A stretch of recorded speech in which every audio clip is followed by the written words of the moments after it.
So Clint Tracy, reared in Cape Girardeau and is a Cape Central High graduate. He is a graduate of the United States Naval Academy at Annapolis, Maryland, and holds an MBA from the University of Illinois at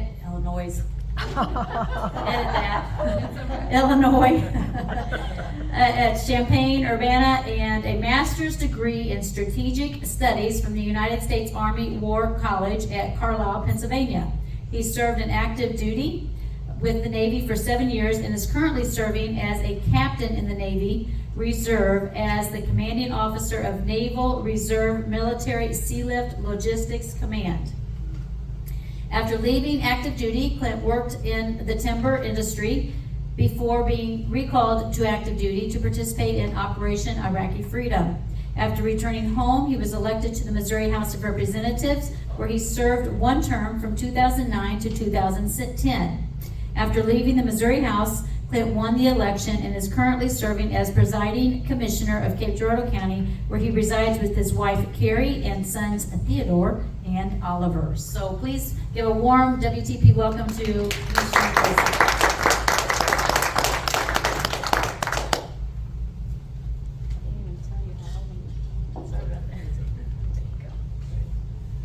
Well, it's quite an intro with the prayer video there, and then we're going to get up and talk about county government. I don't know that that's ever happened before, but I like it. See a lot of familiar faces, and we're going to talk about what the commission does.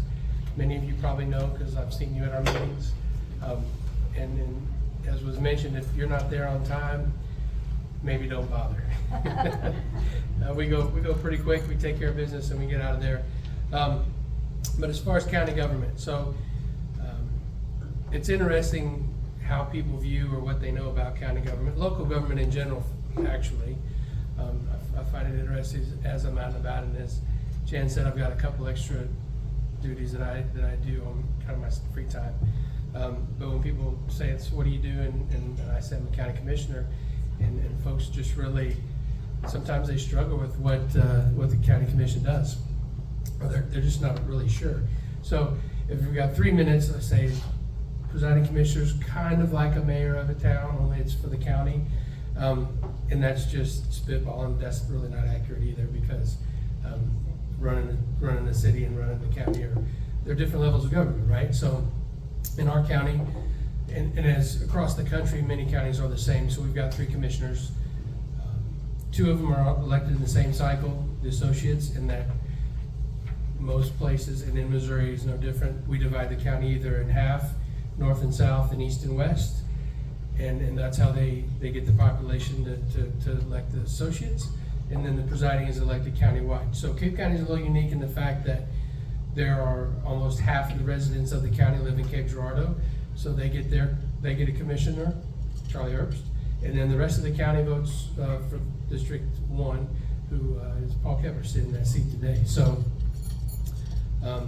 our county is a little different in the division of the associate commissioners, just kind of anecdotally. So presiding commissioner is elected countywide, just like the other county office holders, and I think you've had several here, whether it's the sheriff or the clerk or the recorder.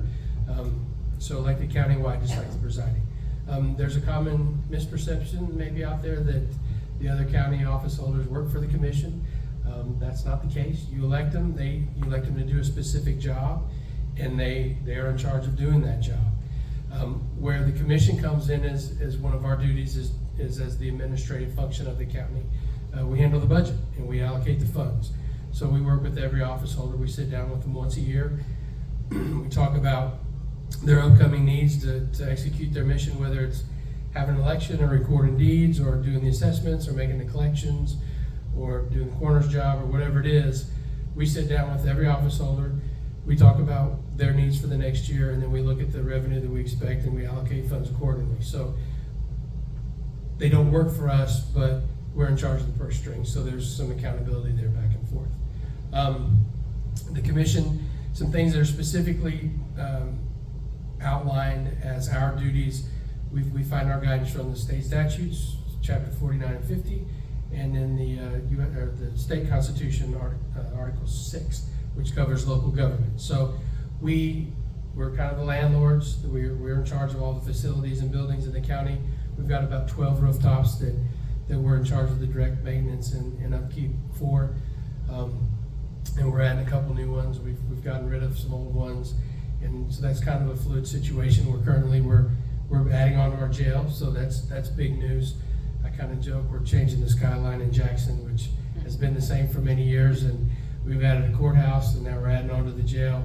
We're going to renovate the old courthouse and put it back into service and move some offices there. So that's kind of a big deal. Not very often you get to build a courthouse or a jail, frankly. Unfortunately, we need more beds in the jail. We've got about, I think, 210, something like that, and we're at capacity regularly over 250 plus. So we'll have a total of 500 beds, and unfortunately, they'll probably be full. So it's hard to believe. Some of that we're going to take advantage of being close to the federal courthouse in Cape. Right now, those federal prisoners are temporarily. They stay in some local jails. They send them to St. John and other places. We'll take advantage of our proximity to the Cape Courthouse, and we'll also have a contract with the federal government to house a certain number of beds for federal prisoners. They pay a little better than the state. It gives us some opportunity to help pay for this project that we're doing, which is, I said this, they pay better than the state. That's because no one in jail, in the county jail, is there because they broke a county ordinance. So we have as the commission, we have a limited authority to make ordinances, and about the extent of it is a speed limit on a county road. Anybody that's in the county jail today has broken state law, and we've done a good job of weeding out the minor. There's no one in there for a misdemeanor, nobody in there for a parking ticket. These are real criminals that are there for a reason. They need to be off the streets, and that's why they're in jail. So there's a continuing debate, as Jan was reading the bio mentioned. I've been the commissioner since 2011, which doesn't seem possible now that it's 2023, but that's the way it goes. We were having the same discussion with the state 13 years ago about their reimbursing the counties for the potential state inmates that are staying in those jails. The statute says I think they can pay $37 a day. We're at like $22.58. I think it probably costs the state north of $60 a day to house a state prisoner. So as you can see, we're woefully underfunded, and it's a constant battle to continue to have the discussion at the state legislature. And because of term limits, it's a continually new discussion because the people on the other side have never heard it before. So that's a little frustrating. But nonetheless, we stay at it. So as the commission part, another one of our jobs is to maintain an awareness of what's happening at the state level, with the state government, paying attention to initiatives and things that they're doing that affect county government and citizens of the county, and whether that's more or less taxes or more or less regulation. Sometimes things are well-intentioned, but in execution, they don't always go as well as maybe it was intended, because a lot of times you find at the state, many things are passed in the last week, and it's hard to, it's really amazing that you got 5 months to get something done, and then in the last 12 hours of session, these amendments go flying around and they get stuck on bills and they become law, and you just scratch your head like, how in the world did that happen? And it's things that, there's a couple thousand bills filed every year, but I think they've passed fewer than 100 truly agreed to finally passed. Many times it's not even on the radar. Like we'll say, well, this bill was filed and it's going to do X, Y, and Z, and somebody says, well, don't worry, it's not going to committee, it's not going to have a hearing, and then the next thing you know, the last hour it gets put on another bill as an amendment, and then all of a sudden it's law. So that's pretty frustrating. Mm-hmm. But we continue to engage as just a bigger county in the state. We try to stay abreast of what's going on, and try to influence those discussions by educating folks who are making those decisions. So that's kind of an unwritten part of our job, is that political engagement, as far as policy, not political like R&D, but political like how what's going on at the state affects people who live here. So that's part of our job. It happens, January through May when the legislature's in session. So I talked about the ordinances and the buildings. EOC, emergency operations, that's something that falls under county government. And it's an important, probably the most important function that we do that we hope we never have to enact. So we want to be ready for a disaster, but we never want to have to activate that emergency operations center that we're going to build. So we're building a new center out on Veterans Memorial. And if you're familiar with from the military, it's very similar to a command center where when there's an incident, you set up a room like this and you put up communications gear, you put up TVs, you have direct lines of communication to folks out in the field and other agencies, whether it's the state. So in the county situation, the presiding commissioner, one of my jobs, collateral duties is, if there's an emergency, we take over the operation or the response. So if it's something small, if there's, I'll use the example in Butler County, there was a tornado went through Clint. So their presiding commissioner, they set up an emergency operations center, and they assess the damage, they look at the response, and they said, there's actually more damage here than we can respond to. And so in Cape County, we reached out to them and said, hey, if you need some assistance, manpower, if you need dump trucks or excavators, let us know. We'll send them over as mutual aid to help you clear roads and get debris piled so you can get back to doing what you need to do. And they did that. So we sent a couple crews and some dump trucks, chainsaws, had them go over to Butler County and help them with the recovery efforts. So that was, as far as you never want any tornado, that one was fairly small compared to what happened in, say, Joplin with the F5 that basically wiped Joplin off the map. When you get in a situation where you can't respond to the disaster, like happened in Joplin, you go to the state, and if the state looks at it, the governor says, okay, well, I'll send the National Guard in to help sandbag or do whatever it is they're going to do. And if it's too overwhelming for the state, like when we see responses in Florida to hurricanes, you get FEMA involved to help send water supplies, aid, that kind of stuff. So those relationships are important to know who reports to who when and what criteria are being met to ask that would kick in to have to ask for the National Guard to show up here. So that's something that, again, we practice. We hope we never have to do it for real, but I'm pretty confident in our responsibility. We've got a solid crew there at Emergency Operations that know what they're doing, they're trained well, and they're ready to respond. So that helps me sleep well at night, that we've got folks that are ready to take care of citizens should we have a disaster. Road and bridge, that's another part of the commission's duty. So we're in charge of all the county roads. We've got about, say, 500 miles of county road in the county. About half of those are paved. We've got a process to, if you're not paved, to get paved. It's all driven on dollars, so we pave as many roads as we can afford. A couple years ago, asphalt was about $50 a ton, and now it's north of 90. So you can imagine we can do about half as many miles of road that we've done in the past. So taking care of the roads, it's a big deal, especially dusty county roads. We wish we could pave them all, but we just don't have the checkbook to do that. So, but that's definitely a big part of what we deal with, buying equipment and taking care of the roads and the crews. About 25% of the county employees are road and bridge, so it's a sizable number. One of our other kind of things that we've taken on at the county is economic development. So we're involved in many discussions about how to attract and retain businesses. Part of that is going out and interacting with businesses that are already here. You guys may know or may not know, Fortune 50 company in North Cape County is P&G. They make all the toilet paper for North America and South America. A couple thousand jobs, like it's a huge operation, and we're fortunate to have them here.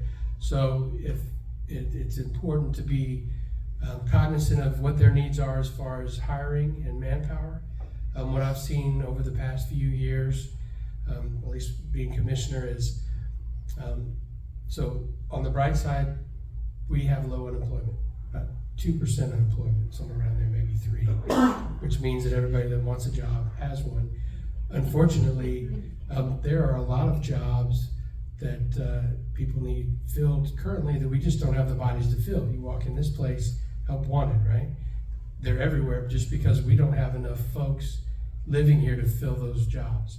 Jackson Chamber of Commerce, they put out a list of positions open, and it's, I don't know, there's 50 of them on there. So if somebody needs a job, there's definitely plenty.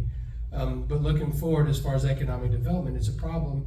If you had a large company, come another P&G, we couldn't provide the workforce for them to open a plant.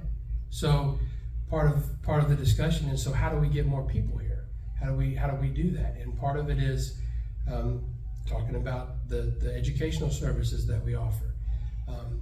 Four-year university provides a lot of opportunity for certain folks, but there's other needs in the trades and in the technical IT fields that maybe the four-year institution doesn't serve. So how do we identify those positions, and then how do we get folks to provide that training? Hopefully people will come here to get that training and then stick around, which would help increase our population, and then continue to build families and live here. So it's a tough discussion. There you see folks leaving states, and our population, I think the last census we had about 79,000 in the county, and now we have about 82. So our population is going up incrementally, but when you look at the map, we find that actually what's happening is counties around us are losing population. So again, as kind of the metro shopping and metro hub of Southeast Missouri, we're not bringing more folks here. And so how do we solve those problems? So that's something that we look at. And again, dealing with companies that are interested in either expanding or coming here, and then on the education side, looking at the trades or the training that we need to be able to attract those businesses. So economic development, it's kind of the hot button, but it's important. And then not finally, but one of the other things I want to talk about, because tomorrow's Flag Day, we've got our county park, which is we're pretty proud of it. It's over 300 acres of several partnerships involved there. So we've got, whether it's Mulaney's Playground or Levi's Adventure Trail, situations where we've partnered with folks in the community who actually have experienced some tragedy, and then turned around and then build a playground to kind of mitigate some of that pain by offering a recreational space for other kids. And we've got the same thing with the Avenue of Flags. So I'm going to take a minute or two. How much time do we have? Minutes? How much time is the A few more minutes. All She's right. got to take a call. Okay, all right. Keep So she going. can't cut me off anyway. Right. All right, so Avenue of Flags. The flags are out now, so if you drive home, and everybody seen the Avenue of Flags, you know what I'm talking about? Yeah. Yes. Okay. You know how we got it? You know the history about it? Tell us. Okay, good. 1980, the VFW, there was several members of the VFW, the families, at the time so when you have a service member passes, a military funeral involves a flag. It's draped over the casket, gets folded up, and it gets presented to the family. So many of these families had these flags, and they said, well, we'd like to do something with them besides just put them on the shelf.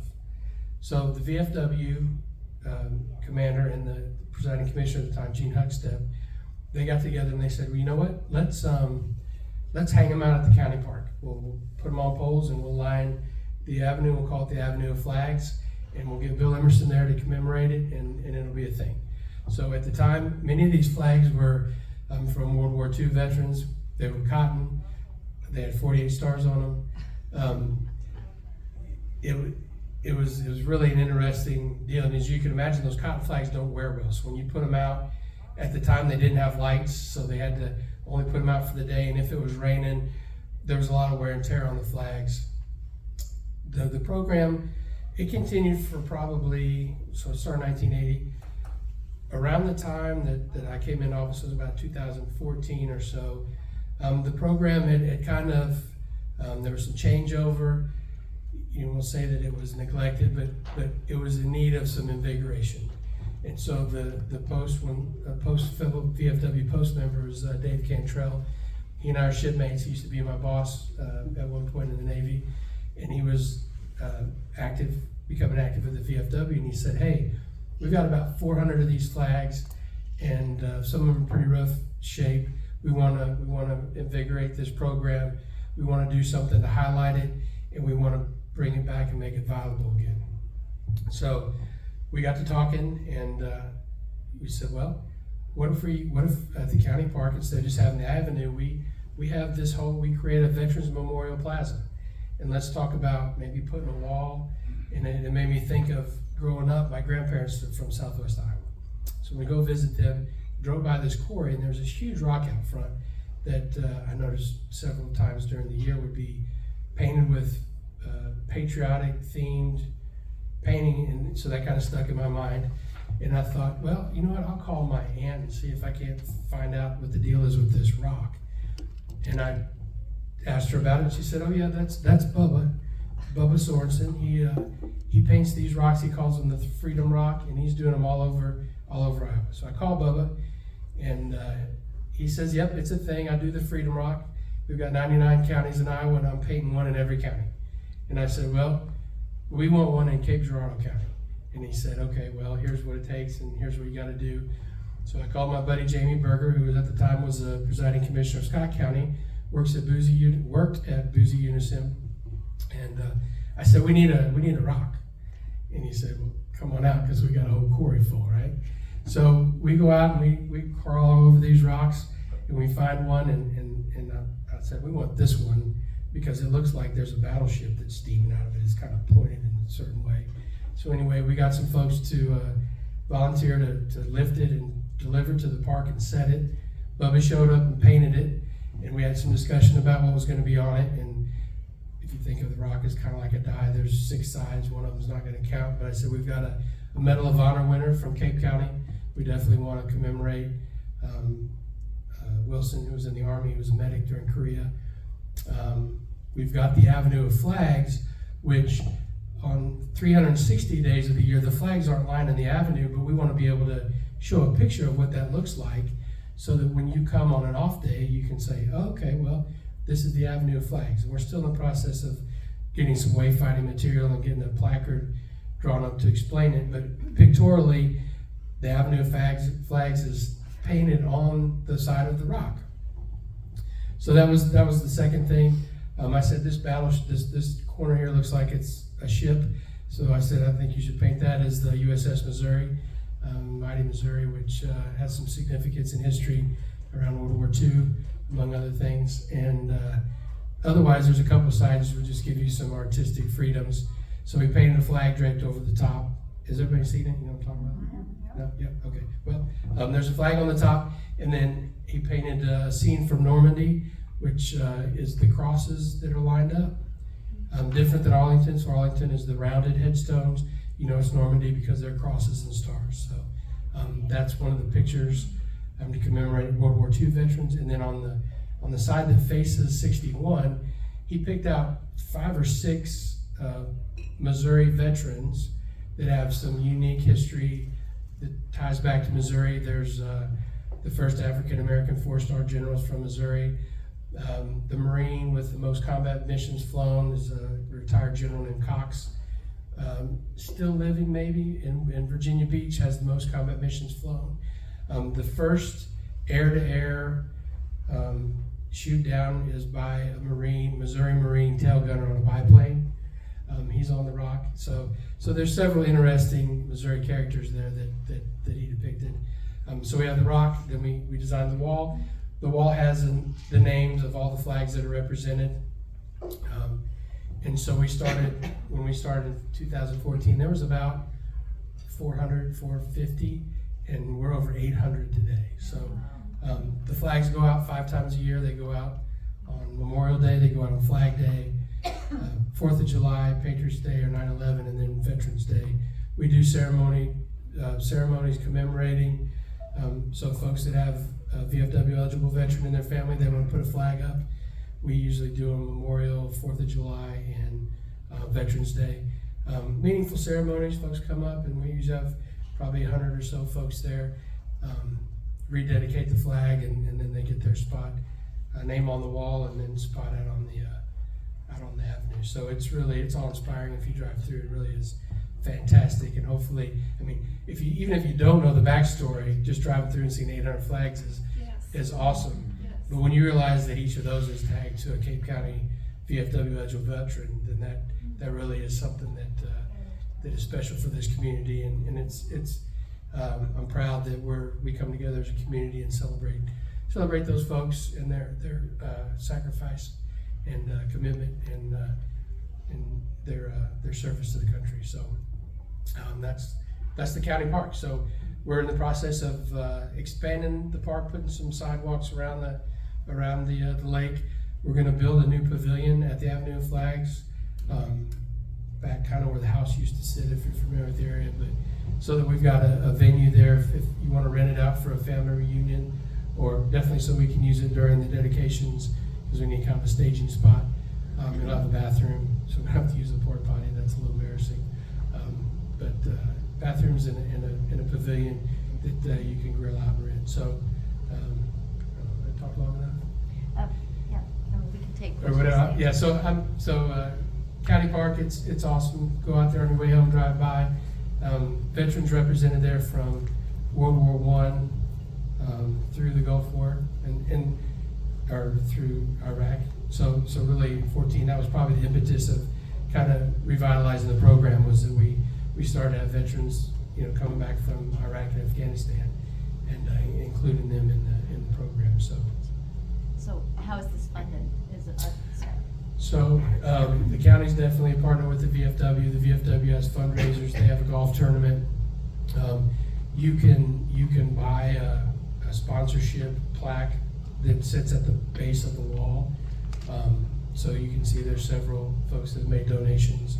So they take donations. They do, like I said, they do the golf tournament, and then so that's really how it's funded. so strictly VFW, not any of our tax And dollars? some of the, yes, we've gone out with some grants, so we've done some things.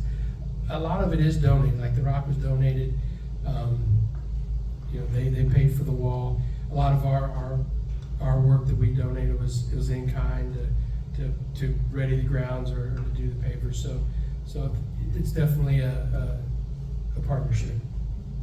So at this point, happy to have any questions.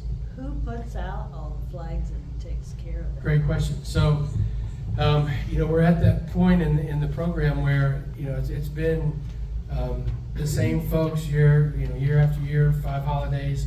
So we partnered with Teen Challenge helps with picking out and putting up the flags, which is, I think, a tremendous mentorship opportunity for the folks involved in that program.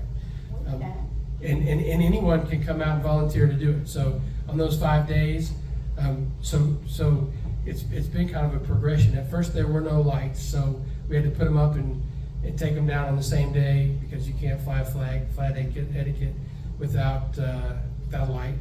So we got lights donated. Metro Lighting, I think, donated the lights, and so we could put them up, because it was a shame that they only went up for 12 hours or so on the holiday. So today, Tuesday, the day before Flag Day, they went up. They're up all day tomorrow, and then we take them down on Thursday. So with the lights at night, so you get more of an opportunity to appreciate the display. So Teen Challenge is huge and a big partner in that. Michelle? Where do you store those flags? So they get stored on trailers, and they get stored at the park. So we store them. They provide VFW. Somebody made a donation for one of the trailers. And some came from the program early on, but they get stored on trailers. And before the holidays, we usually have kind of a work party and go in. And so right now, every flag has a name on it and the campaign. So we're talking about maybe a different way of doing it. So we're kicking around some ideas because sometimes just wear and tear, the labels come off. And unless somebody says, hey, I can't find my flag, which is no small task with 800 of them out of the park.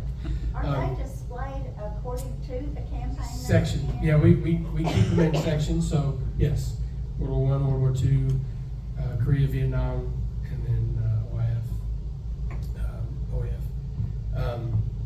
So we're talking about, because we've got a grant to do a sidewalk along the avenue, and one, we're running out of room for the flags, which is, it's kind of a conundrum, like, we need more space. So we're gonna we got a grant for a sidewalk to go along the avenue, and we'll be able to double up the flags. Instead of just having one row, we can go every other and kind of triangulate them, which will allow us to have a lot more space. And so we've talked about maybe putting something on the sidewalk that commemorates the flag, and then you don't have to worry about which flag is which. Hopefully, at the beginning when it was, that's my 48 star cotton flag, that was mine. But we've now gotten to where we've had to replace, and so it's not necessarily that, we may replace 50 flags in a whack. And so that's kind of where we're at as far as, and we do a lot of repair. Pete Poe takes care of the flags, he takes them up, and they're frayed, they'll do some hemming on them, and so there's a whole process. Cool. Michelle has a question. So I was there for the Memorial Day service, and I just have to say it was beautiful. It's a somber experience if you've never been to it. There are some families there that were presenting flags, and it's just it's just a beautiful area, very beautifully maintained. So if you get an opportunity to go out, I know Clint was there in full Navy attire, and it looked fantastic, and it's just really a neat experience. As a wife of a Army veteran, I have a even greater appreciation for what you guys do there. But I have a question for you, and it's not related to the flags. Okay. Are you on the TIF commission? So the county is represented. I'm not personally, but the TIF commission, I think it's 9 people, and the city gets 5, and the taxing entities get 4. So I think it's 4. So we have 2 representatives from the county, Charlie Herbst and Roger Hudson. So the other taxing entities as a group, did I get 2? So taxing entities. So we're talking about tax increment financing. Everybody know what we're talking about? It's we call it an economic tool that cities have to. So the intent was to rejuvenate blighted areas. So you would say if a developer came in and said, we've got 2 blocks of blighted property that's in disrepair, how can we incentivize development? And so the tax increment financing. So the scheme is devised to set a baseline of the taxes today. So say the tax liability is $1,000, and then the development plan is to go in and redevelop and make the tax worth more. They take the increment over what it was before and give it back to the developer to help rejuvenate the property. A portion of that's supposed to be retained by the city so that they can upgrade roads, sewer, the infrastructure piece. So that's supposed to happen. And that could be, so instead of giving the developer 100% of the increase, they might, and this is all generated on, there's a couple different pieces. There's the property tax piece, and if the sales tax goes up. So in many cases, you only get the money if the development works, because it's got to generate more money. Otherwise, there's no money to give back to the developer, besides the tax break that they're getting. Right. So, sorry, go ahead. in a perfect world, so to me, it's structured exact opposite of what it should be. If the county, let's say the county was going to do a TIF, in my opinion, we should have 4 votes, and all the other entities should have 5 votes. The other entities we're taking tax money from: the school, the SB 40 board, the senior services, because they're all that's whose property tax we're talking about. That's where your property tax goes when you pay it. All these entities. So, in my opinion, the entity that wants to abate the taxes should have to convince the other folks that this makes sense. Instead of, as the TIF generating entity, we're gonna stack the deck and all our people we're gonna appoint are gonna be for this, right? So to your question, we have 2 members on the board, yes. Well, I knew Charlie Herbst was one of them. Yep. I looked up the list of members, and I just wanted to make sure that I was looking at a current list. And that's why I asked you, Yep. just to verify if you were or not. So I know that the county commission, you alluded to this a little bit ago about your involvement in attracting new business and so on and so forth. So my question to you is, how familiar are you with the mall refurbishing, rejuvenation? I'd like to know a little bit about that, how involved you are with that. And then, if I'm not mistaken, it's gonna be the largest TIF in Cape history. So if you could speak to that as well. And maybe a little bit about how much they're asking for in terms of the amount, and how much we're looking to get back on that. Because I think there's if I'm not mistaken, there's a June 21st public hearing coming up on this, and so the folks really need to be looking at this, because I think it's a pretty large tip.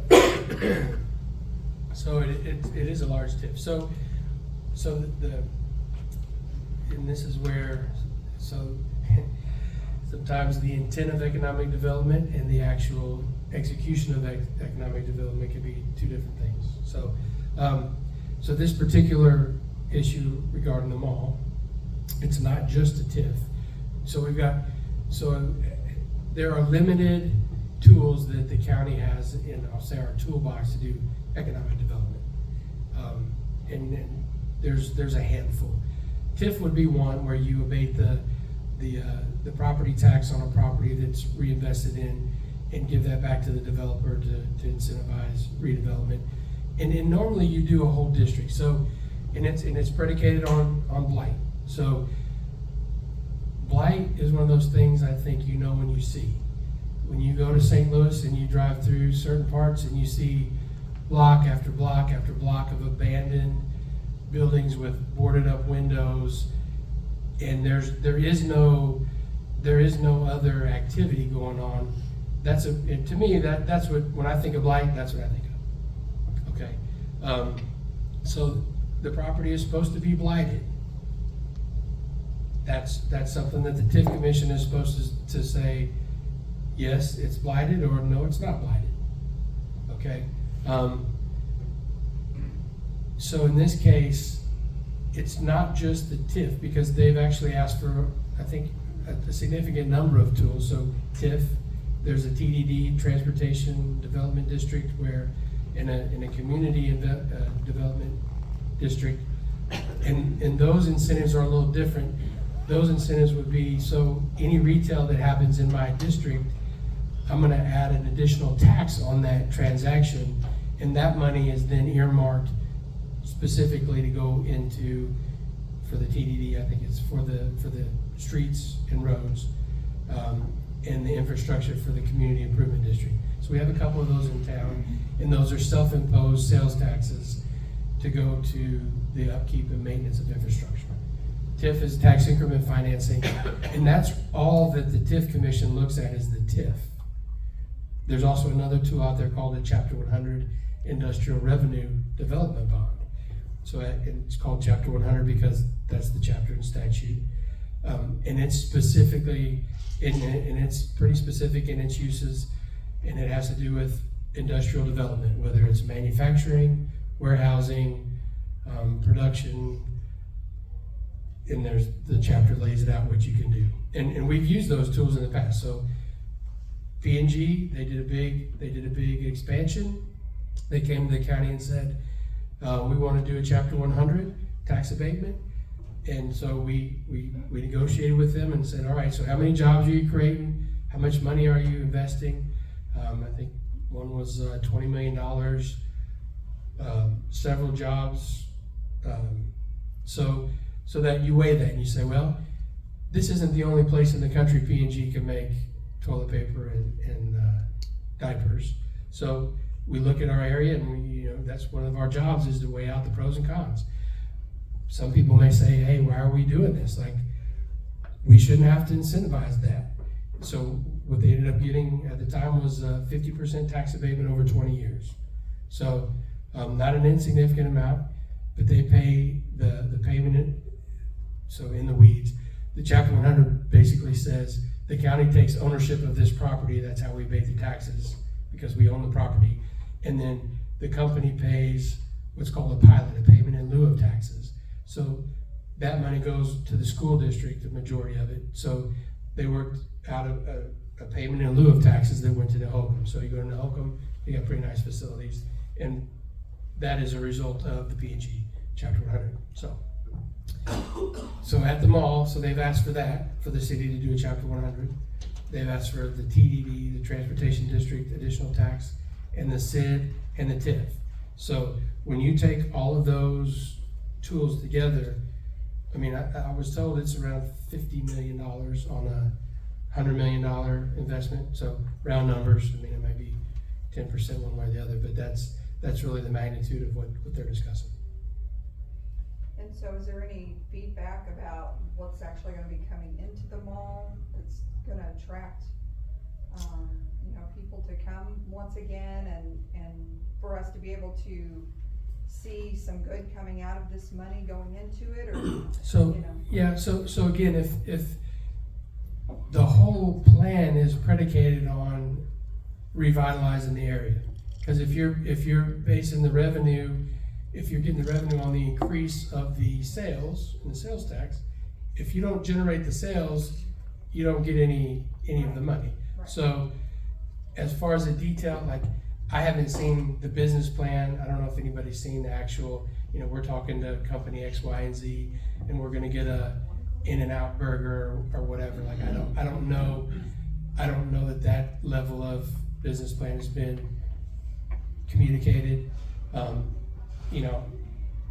don't know if it matters. I mean, we're curious because we want to know, hey, are we going to get a fill in the blank? Because we're losing a Macy's. I know JCPenney's not included in the TIF. But as far as the business plan, I haven't seen it, so I don't know what specific businesses that they're talking about putting in there. So that's the discussion. Public meeting will be, the TIF's job is to say, is this area blighted? And then what level of TIF do we want to approve? So they don't have anything to do with the other 4 tools that we talked about, just the TIF. So that's where the school, the representatives from the school are there, and they need to articulate whether they think it meets the criteria and will be a good use of taxpayer funds. Okay, I'm going to ask a few questions that citizens had sent in. Got one right there. She had her hand up. Okay, I have some questions as well, and Reed has questions, so let's go through a couple of these Okay. and we'll just make our way around. Okay. So, a question that came in, was, how can the presiding commissioner help transform the library board to reflect the values and standards of our community? Okay, so, it's funny we're talking about the library. When I was a state rep, I had people come to me and say, hey, I live in the city of Cape and I can't use the Cape Public Library. And I said, seriously? And so did a little research. So the library district was drawn in 1969, that basically reflected the outline of the city of Cape. Between 69 and 2009, there was significant growth, right? So there were people who have a Cape City address that cannot use the, are you saying that's me? Yeah, that's me. Yeah, so you can pay to use it, right? I can pay to use it. But you don't get a free card. So you gotta go all the way to Riverside in Jackson. I mean, talk about making rules and not, secondary consequences. And so it's funny because most of the boundaries that are politically drawn have artificial constraints on them, and the library board is one, or the libraries are one. School districts. you can't change a school district without getting a supermajority, I think 60% in both districts, which comes into play when you're talking about Jackson. It's the biggest geographic school district in the state, I think. Continues to grow, and if you know where the high school is, they're kind of landlocked. So, there's a discussion about what would you do with, if the growth continues to be in the out county, what are you going to do with 500 or 1,000 more students?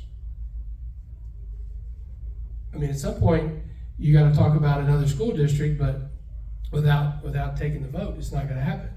So, those are future visionary, planning things that your leaders should be discussing and describing. So, back to the question about presiding commissioner, library board. We appoint members on the Riverside Library Board. So, if you want to be a member, the commission, we've got, I think, 21 boards. So if you want to, we appreciate folks that come to our meeting and audit the meetings, but if you really want to get involved and get a vote, get on one of the boards. And we've got 21, and they're diverse. We've got everything from senior citizens to transit authority, library board, industrial development. There's a pretty diverse swath of boards that we appoint. Now, that's the oversight piece. So we appoint people, and then they run the boards. So a good example is SB 40. So the Board for Developmentally Disabled Folks, that's a statute-driven board. We appoint to that board, and there's, I think, 9 members. Some criteria that you have to be so many got to be a Cape County resident. So many have to be related to somebody with a disability. So there's some wickets that we have to fill. But that's a taxing board, so they get a percentage of your property tax goes to that board, and they're not under the commission as far as they decide how they're going to spend that tax money, and they have to be held accountable for it. But we appoint the members, so that's kind of the relationship. That's your job. Same with library, which I did have a question about how, because the library is funded with property tax money, I don't know how the Secretary of State's going to cut off funding. So that was just, I don't think David's here anymore, but Interesting. yeah. So anyway, So was that in that statute though, or in the CSR? I'll have to look into it. I don't know how That's I don't know how the interesting. Secretary of State's going to tell the collector where she's sending the cash. Interesting. Okay, so another question, I think I know the answer to this. It says, what can commissioners fiscally do to change the trajectory of the property taxes of our county? Okay, so besides lobbying, there was a couple of bills involving property tax that came out this year that, and really it doesn't matter what side you're on. I think from the county perspective, we're concerned about implementation. So when you have folks making laws that don't understand the assessment and the collection process and all, it would be one thing if you're just going to hand out a coupon that said, hey, 10% discount on property taxes. If they all went to the same place, it's like buying an ice cream. Okay, great. But because everybody here probably has a different property tax profile, right? Some people live in a fire district here or there, or this school district or that library district. There's probably no fewer than 6, I'd say, on any of your tax bills that you're paying incrementally to each one of those 6 entities. So to say that we're gonna, the legislature is gonna change the amount of tax that you pay to the library board, well, it's your library. You want the state legislature cutting your money to your library? I don't know. I think you would get a say in that, and citizens have gotten a say in those taxes. So it's not as easy as just, I think, from the state, and this is where I was talking about earlier with the communication piece. It's just not as easy as, hey, we're just going to freeze these taxes all of a sudden. And even in the TIF, it's the same kind of discussion about, we're going to pass a law, we're going to freeze the tax for this incentive, but then the execution of it matters, and how long does this go, and who monitors it, and who does the assessment every year, and is that done and kept up to date? There's a lot more nuance to it than we need to get into here in the weeds, But it's not just as simple as, hey, we're gonna give you a TIF and we're gonna cut your taxes for 23 years.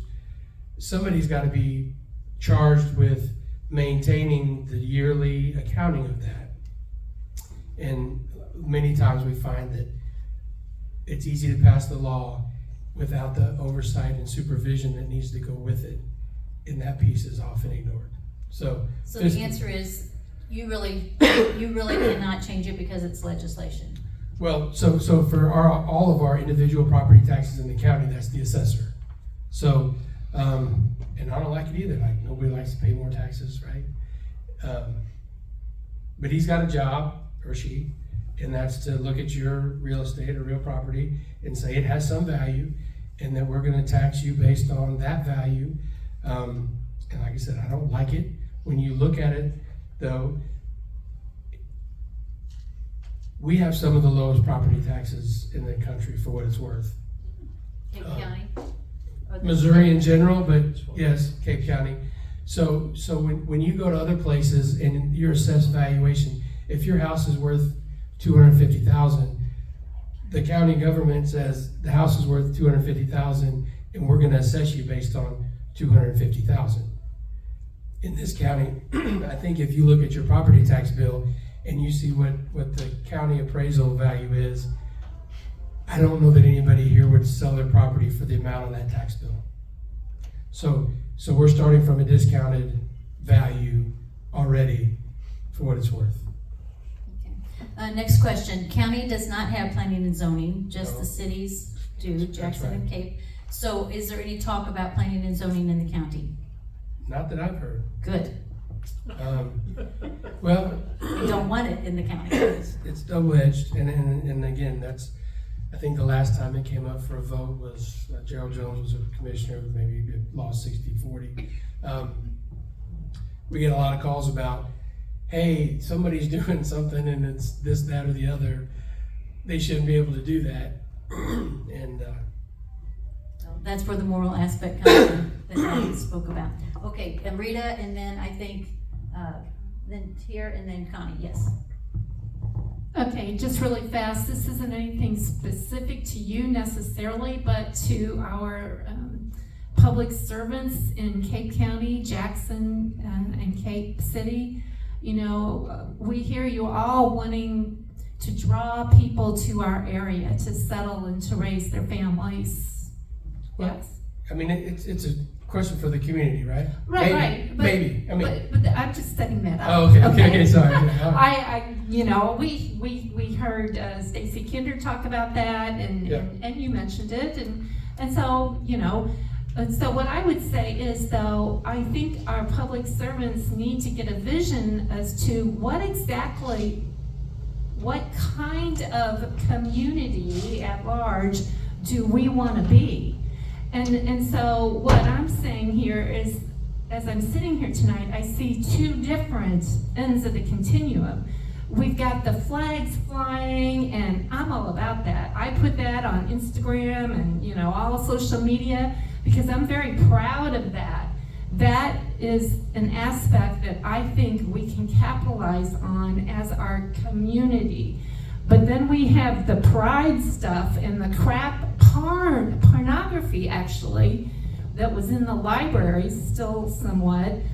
And so, you know, people who are going to move here, at least we did, we look at those kind of things. So I would just say, I think, you know, that the patriotic, America-loving citizens are so busy raising their families and trying to pay the tax bills and everything else that comes along with it, that sometimes that other voice with Antifa being hired to come and do their protests and that kind of thing, I just implore you not to lose sight of us. And I think that would bode well in our community at large to do whatever we can to promote those old-fashioned, should I say, America-loving, Constitution following citizens. They're the ones that you're not gonna have to put in your 500-bed jail, right? So there's a certain kind of citizen that I think needs to be courted if you want them to come here. And so that plays out then as to who you appoint and what you allow, and I'm sorry, that's it. Yeah, I think what you're talking about is we need a vision. So, and to that, I don't know what you're talking about, I'll be quick. So I think from the county's perspective, looking forward, what is the vision, what's the goal, how can we better the community, what can we do? What can we do as a community to maybe better our community? So one things that's on our radar is we've heard, we as in the local government, so we've heard repeatedly from the state for sure that like you guys in SEMO need to get together. You need to get on the same page. You need to get your act together because apparently in other places they're more cohesive and united. Now, whether that's true or not, it's debatable, but it's, you know, you can take the criticism constructively and say, okay, well, what can we do that would make this community better? So in that line of thinking, there's a discussion currently about if you wanted to go in law enforcement, where would you go? What's the premier law enforcement academy in the state? Anybody know? No hands. Well, why can't it be here? Do you know where the law enforcement academy is in Cape City? Yes. My son just went to it. When you think of an academy, is that the first thing that comes to your mind? Okay, so there's something, because we have heard that the crime in the county is concerning. We're having to build a new jail. So what can we do as a community to maybe push back against that? And so we're starting discussions about doing some with that law enforcement academy and making it the premier one in the state. Maybe a lofty goal, but definitely doing a couple things, bringing more folks here, law enforcement minded folks to go to school, to get some training. Whether they couple it with the university or not, I don't think it matters. You could do it either way, but provide some relevant, real training that is educating police officers here in a way that allows us to bring people in our community, train them, and maybe they want to stick around. But in worst case scenario, wherever this thing is located, you get a more police presence. It shows that that's kind of this is a law and order community, and that's the message that you send to folks who might want to come here and do something that's not in line with law and order. So vision-wise, I think that's something that we all can get on board with. And as far as the area, you could say, for sure, Cape County, you got Cape Jackson, the county, but there's no reason to stop there. I'm pretty sure we could get Perryville, Perry County, Scott County, Charleston, New Madrid. I mean, you can make this a regional deal, and I think hopefully when you hear that the state has all this money, that would be a one-time use that could help benefit us and the state. So vision-wise, I think that kind of talks to maybe some of the things you were discussing. That's something that's tangible that we could say, we're going to do this in the hope that it has a beneficial effect on the community. Another question? Sure, you mentioned that you oversee North County Park and South County Park. What about Klaus? Klaus is definitely part of the county park system, yes. Okay, so then what activities are allowed at Klaus Park? Like, I don't know that we specifically disallow any activities at Klaus. Well, for example, what about horseback riding? So if I wanted to take my horse over there, could I ride? I don't think there's a rule against that. Is there a sign up that says you can't ride a horse? Wait, yes, and that's my question. It Okay. says, There's a sign that says you can't ride a horse? Okay, so that's the rule.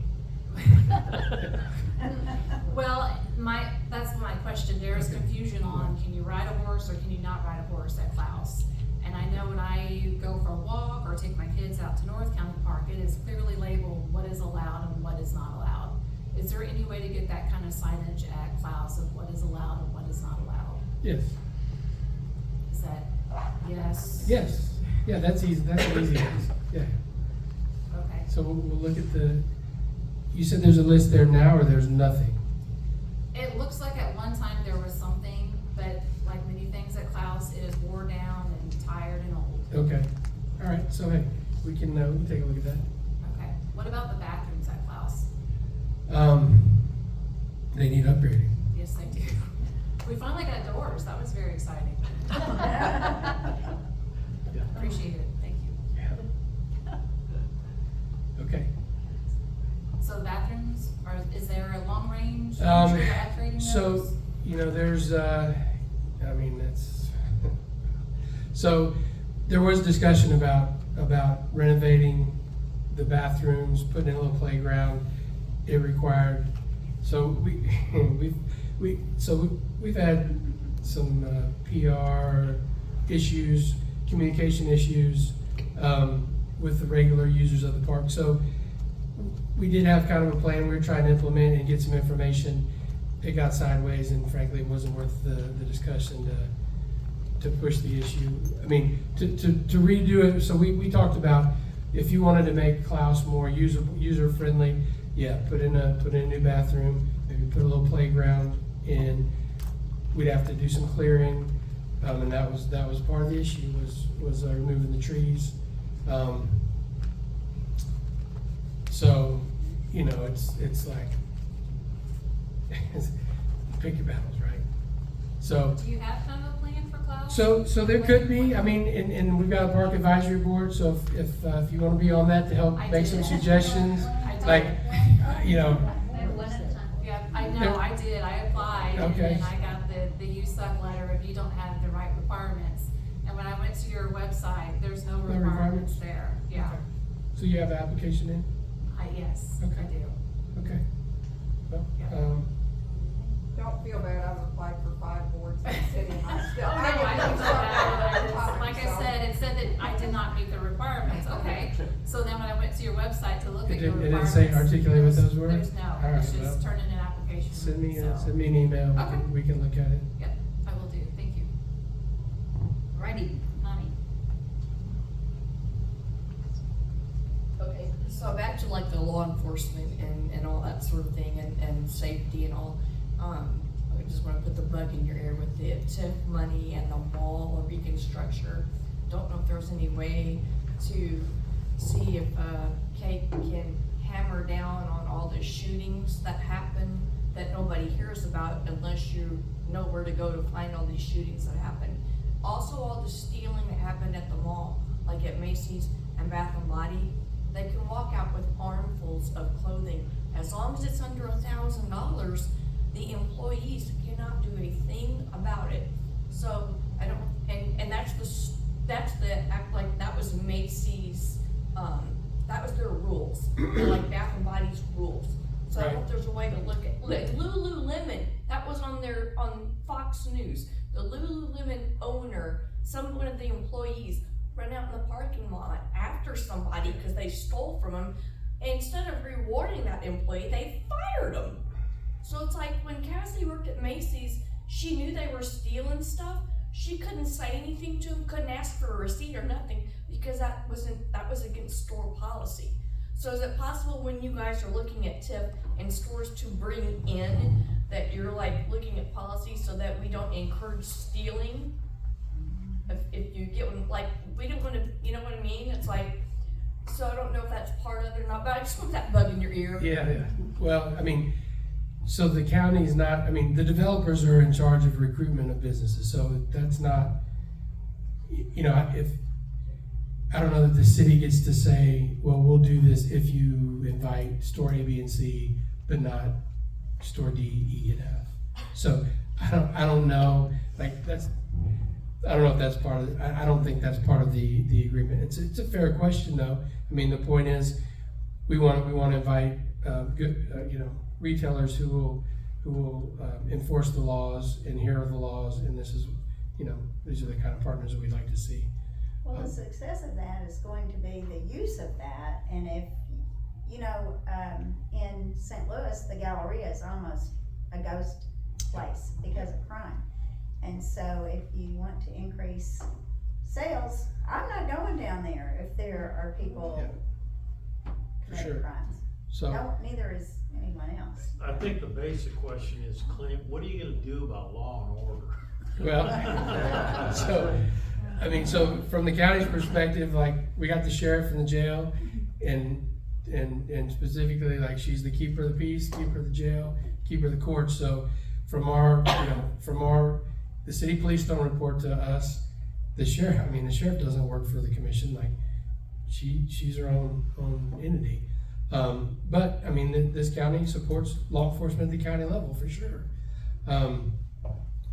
Our manning and staffing is up to where it needs to be, and it wasn't in the past. I mean, we were at a critical juncture in the county budget where more money out of general revenue was going to support the sheriff and the sheriff operations than it was to the other entity. I mean, we've got 13 office holders, right? So it's like you got 13 entities you gotta support, and you're just cutting one slice of pie bigger than the others, and that was going to be unsustainable. So with the law enforcement tax, it allowed us, the sheriff, to say that this is dedicated funds for law enforcement, so that's blue money, and that goes into your operations. And so she's been able to, like I said, plus up her patrol, the jail, and then as a result of that, there are more officers available to police other parts of the county, which traditionally Cape and Jackson have kind of rowed their own canoe. They're in charge of their own law and order, and they have their own police departments. I mean, if you want to get, there are some places that you would say, well, maybe we just need a county police force and then focus all the efforts there. I mean, other places have done that. I'm not advocating that here. I'm just saying there's more than one way to skin a cat. So. Well, and I'm gonna refer it back to, because this good question gets asked anytime we have an elected servant here, what are you gonna do about, you guys, it's a morality problem, right? And do we want government to continue to take care of us, or do we want to learn to self-govern, right? Adam said, it's a moral, our republic is made for a moral and religious people. So do we want Clint Tracy to be governing more over us? I don't. And so we have to remember what our mission statement is. We are, anyway. Okay, so another question came in. So if there is a hand counting ballot class offered in Cape County, would you attend? A hand count ballot class? Yes, Renz and, help me out, names. Anyway, they have gone around the state of Missouri to do, not Renz. Linda Ritz. Yes, I'm thinking of Tom Renz, two different names, to do hand counting ballot. Anyway, would you participate in the class if that were to come to Cape Girardeau County? Maybe. Okay. Solid maybe. And then I had one other question, and then we're kind of wrapping up on time. I don't want to take, anybody else have a question? This is a personal, or not personal, but it affects me personally, and I don't know where you are, and I could do the research, but since he's here, we're going to go ahead and ask him, right? So the crop dusters, what kind of, I know it's like, whoa. So what kind of, where does the jurisdiction lie when the crop duster comes right over my home, and now I have dead trees? For the first time in a long time, I have so many dead trees, and I have videos of where I'm taking you. He's coming right over, and I don't grow crops. But your neighbor does. But there's got to be some kind of county something there. I don't know. Do you know of anything? I guess that's my question. I mean, there's no county rule for crop dusting for sure. Like, we don't. Airspace or anything like that? Need to find a Bible verse, take the Bible over to him and say, thou shalt not crop dust over my house. So there you go. So, I mean, so if they've, damaged your trees, I mean, I think your neighbors, if your neighbor damages your stuff, like, they're liable, right? I don't know anything about the air lines or anything like that. Okay, it's and then what? Property damage, right? Property damage.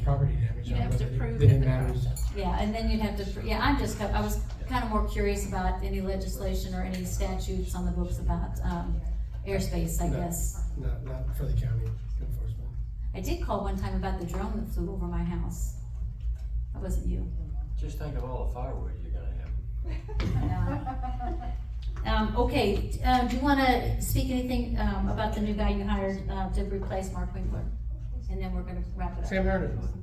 Yeah, Sam Herndon. So he's been the deputy emergency management director, and Sam has a lot of experience. He's a firefighter in Jackson, super good guy, and we got a lot of confidence in him. And he had a good mentor.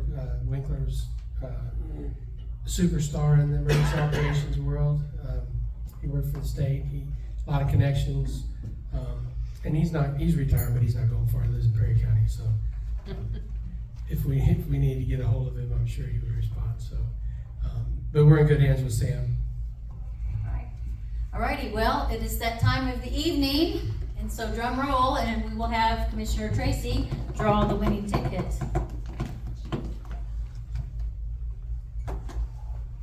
Last two. 934. Ding, ding, ding. There we go. Is this one or two, Ted? Right, any way you wanna do it, Jan, it's fine. We'll just do it here, and you have magazines, and you have, from the John Birch Society, Change It or Obey It, Why the Constitution is the Solution. Congratulations.